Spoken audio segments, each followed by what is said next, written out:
Hi, I'm Ronnie Wiley, and welcome to another edition of On the Spot. To my left, his name's not Jack, but you know his donuts. It's Matt Parsley of Jack's Donuts. Matt, welcome to the show. We got some donuts here. We're going to dive into these a little bit later. Of course, I would expect a guy who owns a donut shop to be as big as me, but you're not. No, I eat donut holes. I walk. Is that the key? Yeah, I walk through the store and I'll shove donut hole in my mouth every couple minutes. All right. But So that way that's it's not too much. But. Yeah, that's the key. So before we get into Jack's Donuts, talking to you before we hit the air, you're a man of many talents, a man of many wear many hats, multiple hats. Yeah, a lot of hats. One of the things that interests me is that you do a lot of mission work. Tell us about your mission work. I've been on the board of a humanitarian aid organization coming out of Michigan called Direct Connect Humanitarian Aid. Small organization. It's been in place for about 22 years. And they focus primarily into countries that don't get a lot of aid because the countries aren't super receptive. Right. A lot of times missionaries are the ones providing that aid, and if they won't allow religious visas, missionaries can't get in. Well, we're a humanitarian aid organization that can go into these countries and are more welcomed because of the work we do. So I'm currently chairman of the board of that organization, and I've traveled to the country of Belarus about 6 times, and I'm going for my 7th time next week. Yeah. And a lot of different works there. There's some social problems there with orphans. Human trafficking is a issue there, and just general welfare of individuals. But I'm going over there next week to kind of focus in a specific area for this particular trip. This mission is out of Michigan. Is this a local chapter that or are you from the whole national? Are you the chairman of the whole national? I'm chairman of the board of the organization itself. Okay. It's from a budgetary standpoint, a smaller organization. Right. They work in about 6 or 7 different countries. Wow. Team members, they've probably had about 30 different team members on trips. Right. But the main focus of the organization is, instead of a lot of layers of administration, our director travels 7 times a year. And that's why he named it Direct Connect, is we are actually the ones involved with the individuals and good for you guys helping out. So. Now, Belarus, of course, over in Europe. Just west of Russia. Yeah, I was going to say just. So it was part of the Soviet Union. I believe it became its own country in the mid-'90s, early '90s, somewhere in there, and has progressed a lot from an economic standpoint. I know team members that went over initially said it was just a very dark country. If you look at World War II, I mean, the entire country was clobbered. I know they have a very sensitive history on that when you look at the statistics of a lot of the Russians that died in the war, Belarusians were a huge portion of that. So you guys are a humanitarian, but you definitely are led by Christ and yeah, we're a little covert in that regard. Right. So Belarus canceled all religious visas almost a decade ago. Wow. So you had a lot of religious works over there that the people running those works get out was the idea.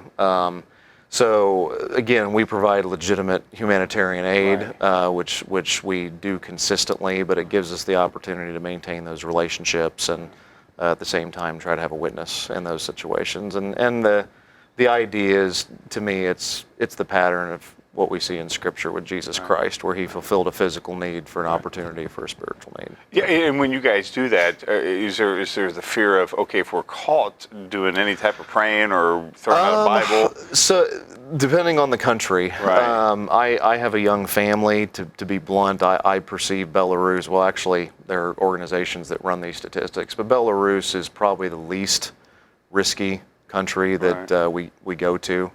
Direct Connect also goes to Burma, which doesn't even allow doesn't even allow humanitarian aid visas. He goes on a tourist visa, ironically. But we go there. We go Vietnam and a couple other places. So yes, in Belarus, my thought legitimately is they gladly welcome outside money to come in and take care of social problems they don't want to deal with. Right. It might be a slap on the hand and or something. In other countries, I mean, our director and our team members, I mean, they run some risk there when I travel. So. Have you been in any other countries besides? Not within direct connect scope, and not Right. personally. No, I mean I've been through different areas of Europe on these trips. Kosovo is another area they work, and we've now extended down into the Ukraine as well. So I've been kind of in some of those adjacent. So all countries. these Iron Curtain Sort of, countries. yeah. Wow. So, and what got you involved with that? The gentleman that started the organization, I've known and respected my entire life. He's a preacher out of Michigan, and actually I got on the board of a local charity, the Connersville Hope Center, and Right, served yeah, on there for about 6 years. And We had Jen kind of- on last month. yeah, Yeah? yeah. She's And I hired Jen actually. Oh, wow.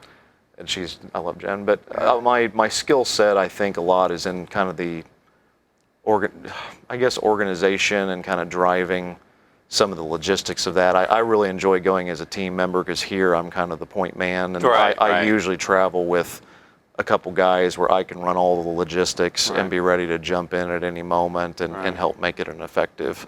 So I joined the board of that because the Hope Center kind of helped me realize some of those strengths. Right, good for you. Yeah. And and because I had traveled with the organization, I was Right. invited to be on the board, and because it really helps to know kind of the work that's happening in those countries to be able Yeah. to make those decisions Awesome. on the board. So Yeah, that's always something I've wanted to do, was to go on a mission work. To really go affects somewhere. you. Yeah. Really makes you appreciate very simple things. And Yeah. you know, I never thought I would care much about the Americans with Disabilities Act, or Right, think much about right. it until you go to a country where you realize They don't have any. of there's that. no accounting for, Yeah. you know, you have little old ladies that live Yeah. in a metropolitan area that have to travel by subway. Wow, And it yeah. takes them 20 minutes to get down the concrete steps, steps, yeah. you know. So Yeah, it's amazing what we have here compared to other countries. Oh, And yeah. I've been to other countries, and you see just the touristy part of it. If you get to see a Yeah. little bit behind the curtain, it's Oh, like, yeah. wow. Just because I'm bigger doesn't mean that there's other people not starving in the world. Sure, And, absolutely, yeah, absolutely. And I think sometimes we as Americans forget that maybe the Oh, yeah. tribulation could be happening in other countries. Oh, just hadn't gotten absolutely. here yet. No, and you've it seen is- that probably. yeah. Oh yeah, it's Belarus is fascinating because it's funny, I was telling someone the other day, I have very little big city experience. Right. Yeah, 'cause you were born here, right? Oh yeah. Yeah. The majority of my experience is Minsk, Belarus, Yeah. because it's a 2 million person city. It's got Wow. a public transportation system. So when I go there, you go into the city and you kind of get this facade sort of view, which is very well known. The president wants Minsk to be his jewel. Wow. So he spends a lot of effort. He tries to attract the young people, the successful. Right. You travel 25 minutes out of Minsk, and it's like you're going into a village in the United States in the 1800s. I mean, you're people that just got electricity, a year ago, or Wow. don't have plumbing they're using. Wow. It's very bizarre at times. So, but yeah, you run into things like that and realize what people deal with and how they live, and it makes you appreciate. Do you keep in contact with anybody that you? Oh yeah. Over there? Yeah. Oh yeah, absolutely. That's I was one of those that resisted Facebook as long Yeah. as I possibly could. Until, yeah. And I actually joined it for that reason. Oh, really? To Okay. to keep contact with people over there. They're a very, I also realize when you go over there just how much of the world it is expected to learn English in Right. addition to your other languages. Right. So every time we go over there is a greater percentage of the population that speaks some English. And it's amazing because I've tried to learn other languages and I've failed miserably. I've tried very hard over and over again Yeah. to learn Russian, and Right, yeah. It has made me Yeah. appreciate Those how who easy can. English is. Yeah, well, that's true. That's true. Because I asked people over there. I said, "Was English hard?" They're like, "Compared to Russian, absolutely not. Wow. Russian is Wow. pretty challenging, but I can ask for the check and where's the bathroom. Yeah, and, I and can all order that good stuff, so. my food at the Mexican restaurant Yeah, in Spanish. there you Of course I can. Absolutely, but that's about it. So this has been a profound effect on you. Oh, absolutely, And now, did you start this before you? Because you do other things other than humanitarian. You're a businessman here in town, but you take those skills and try to help people with businesses over Sure. in foreign countries. Well, I mean, what I'm doing on this trip is we work with a gal over there that has an amazing impact on women who have been trafficked or been wow. in a severe severe abusive or a horrible situation. And what she does is she works to help rehabilitate those women, which Right. at times can be psychological help. A lot of times it's just life skills and getting them to a functional state. Right. Sure. So the main oomph of this particular trip is we're at Direct Connect we're putting on a 2-day business basics Right. seminar in a sense. And it's funny because the gentleman kind of leading the team this time just happened to ask me to come along, and he has a marketing background, and he thought it was going to be a marketing seminar, and it turned into a business seminar, and he's like, that's not my forte. Right. Do you want to run the seminar? So, Right. so I'm presenting that, but then while I'm there, we will visit multiple orphanages, multiple smaller works that we deal with. Probably have, as many Bible studies as we can. That's awesome, I have a personal budgeting class that I've done for our church congregation, and I've done over there a couple times, which is very much desired because the cost of living over there in American dollars is probably about 80%. The average income is probably about 10% of what we wow. make. So Wow. they have to make money go as far as they can. Yeah. I get a bottle of pop over there, and I'm ecstatic because it's the equivalent of $1.25, where it's Wow. $1.89 here. Well, Yeah, right. but they're making a fraction of what we're Right. making, so it's not proportionate. No. So Not at all. And you teach your. I'll teach that to, a lot of times to some church groups. Oh, wow. I've taught it to young people. We have another work You over probably teach it to me. And some of us here too. Yep. Yeah. We have another work over there that we partner. Our thing is we partner with local works that are trying to have an impact in the culture. Yeah. So they're there all the time, Wow. and then we can. But this gal is really neat because I kind of see her as the, Lena, who is the gal we're doing the business seminar, is the reactive. Right. And then Olga's work is the proactive. And what she does is she works with orphans up until the point where they are ejected from the orphanage. And a lot of times that's when predators descend. Oh, right. And she actually takes them into her private dormitories, teaches them life skills, kind of gets them a job, and tries to help them transition into adulthood.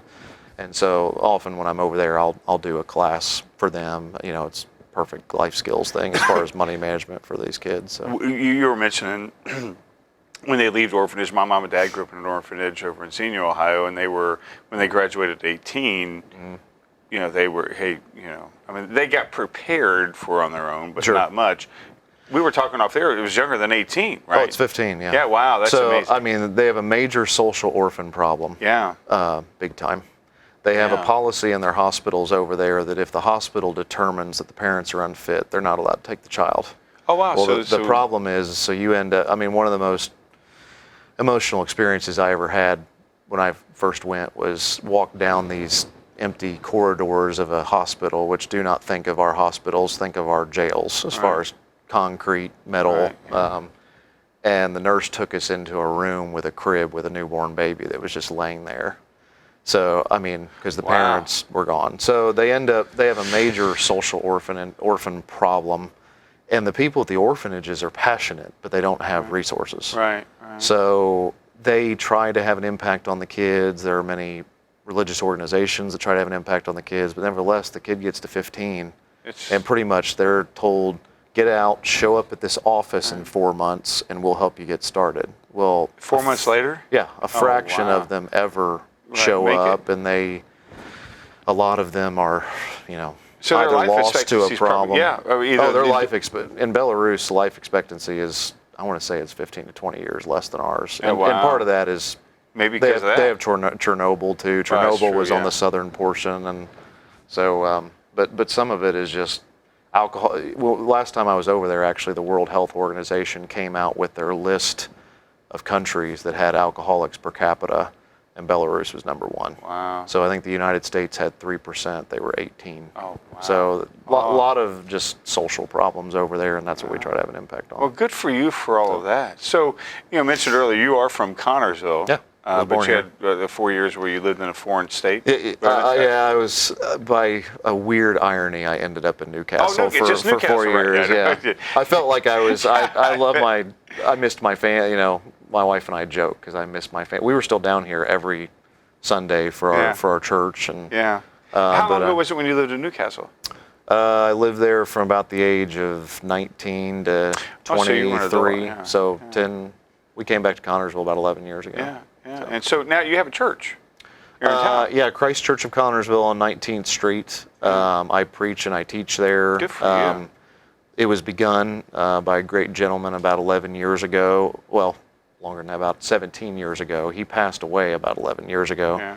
And we had a lot of great gentlemen that had the ability to step up into leadership roles, so we kind of shared those responsibilities. Yeah. And over time, people started to work with other congregations, and so I preach and teach there full time. Good for you. Good for you. So you have taken your beliefs and your to now Jack's Donuts, but you Sure. also own lots of real estate here in town as well. Yeah, real estate's kind of my passion. I worked in, I managed U.S. Bank here in town for about 7 years, and loved the banking industry. Right. I wasn't a fan of the corporate banking environment. So I had turned my first home in Newcastle into a rental, and went through a classic rental nightmare. And I remember thinking at the end, if this is as bad as it gets, I can do this. So got back here, and actually right in the heart of the recession, I started getting very creative and buying properties, and I was able to quit the bank in 2014 and do that full time. So I kind of consider myself an investor and a franchise arm that I could possibly put into my properties in various locations if I had a vacancy. Always fascinated me. I didn't know what I wanted, and then Jack's popped up, and I was familiar with. How did that pop up? How did it come on your radar? I mean, obviously, you live in Newcastle. Sure. Well, and yeah, I like Jack's. When Jack's, though, when I was there, was a hole in the wall that closed at 11 o'clock and didn't have gourmet coffee. And, But my office manager that works for me just mentioned to me off the cuff that they had started franchising years earlier, and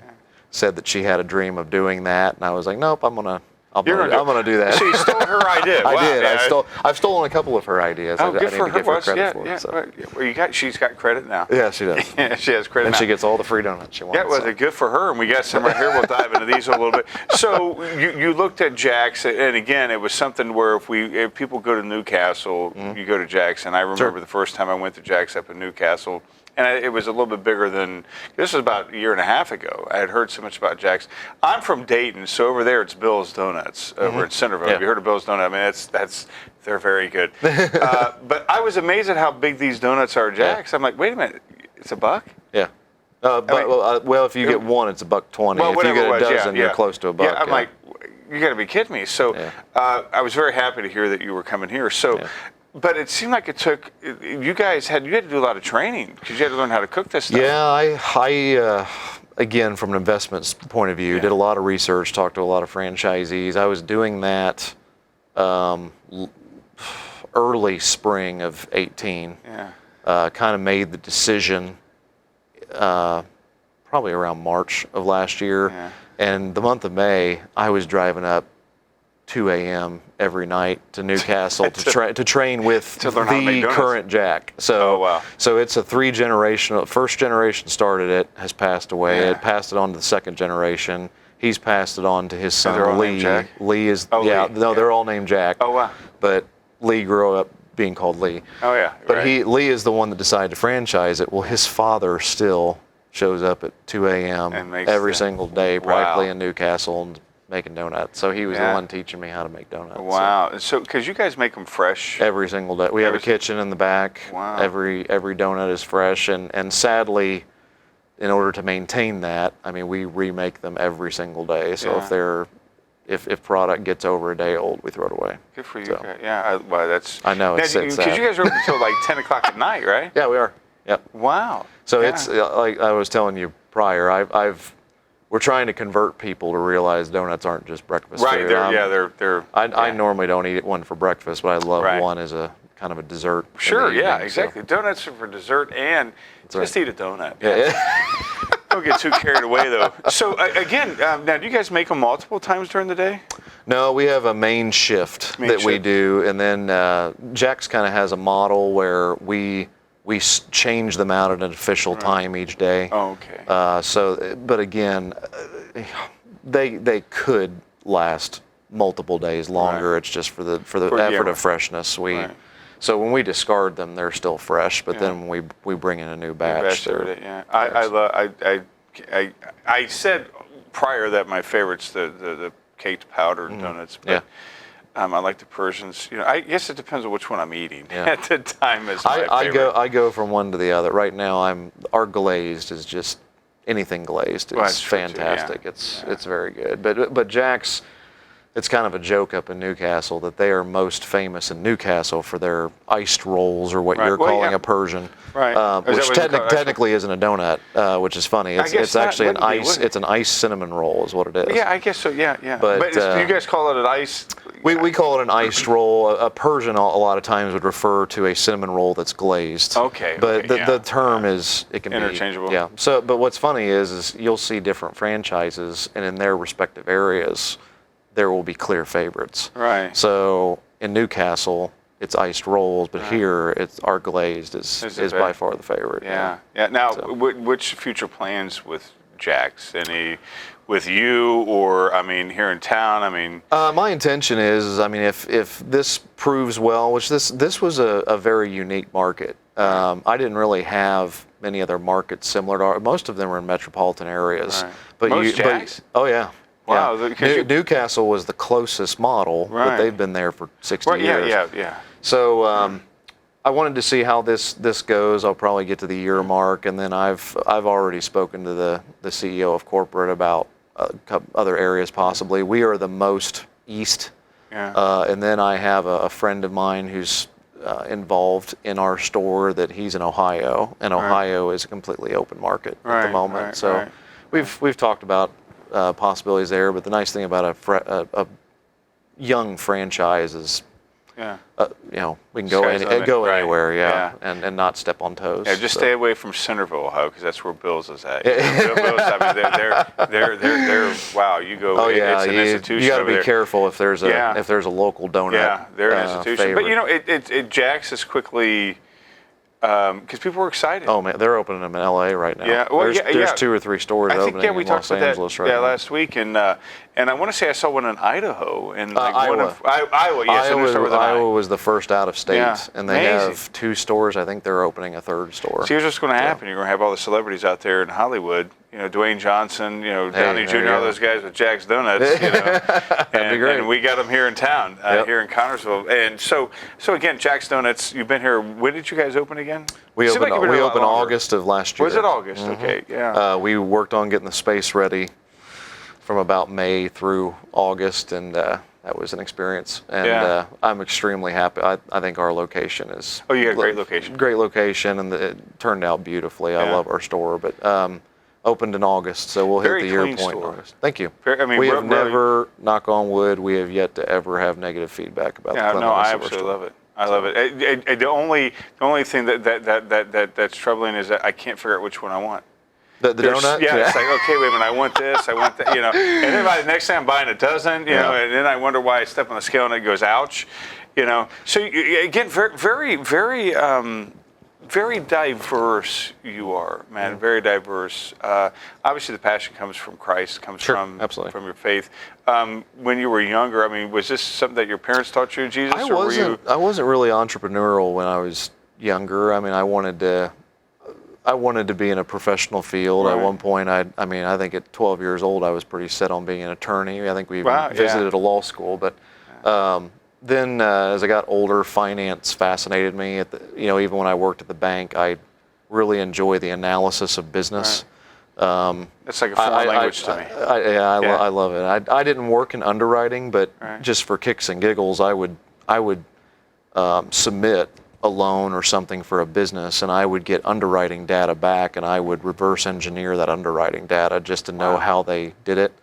And so when I started buying properties, I underwrote every property like a bank would, because banks, big surprise, they want the most minimal risk. Right, exactly. Now, when you mean underwriting, as far as just analyzing the potential for success of the property is. So do you look at it that way, for potential for success, or do you look at it as potential for failure? To me, real estate's easy. Yeah. Business is. In fact, Yeah. I kind of broke my rule with Jack's because I said I would never do business because Right. real estate to me it's a lot easier to calculate at a certain purchase price the potential for success because I can calculate vacancy rates, I can calculate maintenance, I can. With business, there's always that big question mark of will the demand be high enough? Exactly right. You know, And am I going to have enough people coming in? with real estate, it's I mean, as long as you're working hard to manage it well, have them ready, keep them clean. There's definitely a customer service aspect, which I think we do. As long as you're doing those things, I've never really had a dud from that sense. So, but business is a little more scary because it's Right. how many donuts are people going to want to eat. Right. Yeah, exactly. Well, you know, me and John back here, a whole lot. I mean, I visited Jack's probably a little bit too much. I'm trying to cut down, but and again, that's another thing don't do too. that. Get coffee. Well, no, yeah.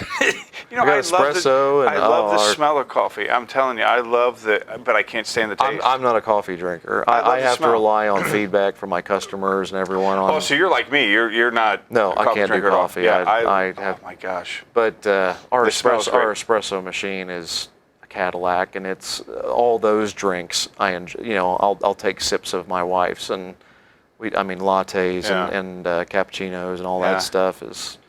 Well, service is outstanding. Service is quick and fast Thank there. you. My Except- staff, I'm very blessed with a wonderful staff. I'm They've sure they been probably great. get tired of me walking in when I'm like, no, hang on, no. And then there's always one that you want, like, no, that one back there, the third one Oh, from the yeah, left. I'm I sure know, that, yeah. No, I Yep. specifically want that one because Yep. that's going to taste better than the other ones. Yeah, Yep. that's crazy. So now, do you do any baking? Do you go in there? Do you get the kids? I did initially. You get your kids in there to bake? Learn how to bake? She's smiling. She wants to Yeah. really bad. Oh, yeah. I often get the question of how old do I have to be to get in? So no, I haven't done that. I've done. Initially, I expected to maybe fulfill some of the baking role, Yeah. and at the time, maybe I didn't appreciate the level of hats that I Right, and I yeah. can't wear hats when I'm covered in flour. Right, yeah. So I was trying to answer. I think I killed a cell phone with flour just from Oh, baking. wow. So I fill in when needed. I try. I mean, my strengths are really in kind of executive oversight. sure, yeah.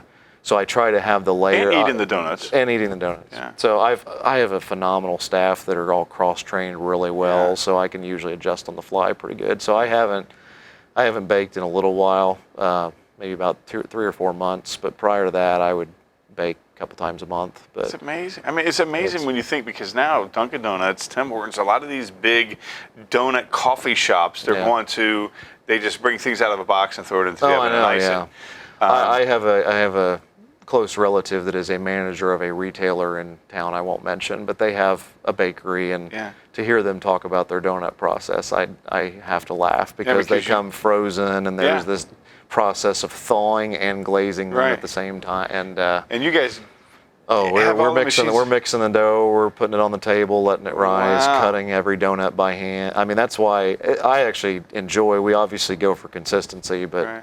kind of a measure of pride is to look at our case and see They're variations nice. in the donuts Yeah. because they're all cut by hand. So, yeah, and I look at it and I go, oh my gosh, again, I can't figure out which one I want. Yeah. So we got some donuts here as we get ready to close out. I mean, I don't know if you can get a good shot of this, but my goodness, this is a work of art. This is beauty right here. Matt, which one's your favorite? right now, probably the. It's so hard. See, you had the same problem. I do, yeah. It's Yeah? probably what we call the glazed bun. So Well, that's the one it I is a wanted. cinnamon. Oh, go ahead. No, you eat it though. No, You eat it. I'm going to Jack's when we're done. Oh, so. he's going to Jack's. It is just a glazed cinnamon roll, and they are my favorite. So. This is beautiful. You got a favorite too. I don't want to eat your favorite. She already ate hers. She already ate hers. Good, good. Hey, this is fantastic, Matt. God bless you, buddy, Thank and you very all much. that you do, not Yeah. just for here in town, but for people over in Belarus. Go to Jack's, get one of these bad boys today. We'll see you next month on The Spot.